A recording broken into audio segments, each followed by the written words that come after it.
Malayalam big ബോസിൽ ആദ്യമായിട്ടാണ് ഒരാൾ ഗേ ഐഡന്റിറ്റി വെളിപ്പെടുത്തിക്കൊണ്ട് തന്നെ മത്സരിക്കാൻ ധൈര്യപൂർവ്വം ബിഗ് ബോസിലേക്ക് വരുന്നത്. ആദ്യമായിട്ട് മലയാളം ബിഗ് ബോസിൽ ഗേ ആയിട്ട് വന്നിട്ടുണ്ടായിരുന്ന അശ്വിൻ ആയിരുന്നു. പക്ഷെ അശ്വിൻ തന്റെ ഐഡന്റിറ്റി മറച്ചു വെച്ചിട്ടാണ് ബിഗ് ബോസിലേക്ക് വന്നത്.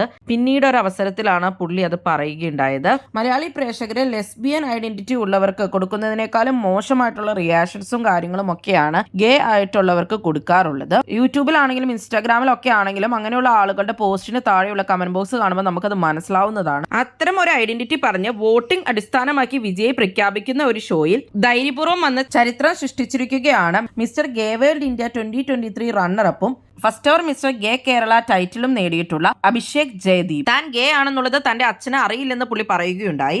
LGBTQ കമ്മ്യൂണിറ്റിക്ക് വേണ്ടിയിട്ട് വോയിസ് ആകണമെന്നും അതിനുവേണ്ടിയാണ് താൻ ബിഗ് ബോസിലേക്ക് വന്നതെന്നും ഒക്കെയാണ് പുള്ളി പറഞ്ഞത്. ബിഗ് ബോസിലുള്ള കണ്ടസ്റ്റൻസിനെ എല്ലാവരെ പറ്റിയും നന്നായിട്ട് അനലൈസ് ചെയ്ത് വന്ന ഒരാൾ തന്നെയാണ് അഭിഷേക് ജയദീപ് എന്നുള്ളതാണ് ആദ്യത്തെ ഒരു സംസാരത്തിൽ നിന്ന് നമുക്ക് മനസ്സിലാക്കാൻ സാധിക്കുന്നത്. റെഡ് കാർഡ് എൻട്രിയോടെ ആദ്യമായി കയറിയ അഭിഷേക് ജയദീപിന് ഫസ്റ്റ് ഇംപ്രഷൻ ഉണ്ടാക്കാൻ സാധിച്ചിട്ടുണ്ട് എന്ന് തന്നെ വേണം കരുതാൻ. നിങ്ങൾക്ക് എങ്ങനെ തോന്നുന്നു? പുള്ളി ഒരു അടിപൊളി കണ്ടസ്റ്റന്റ് ആയിരിക്കുമോ?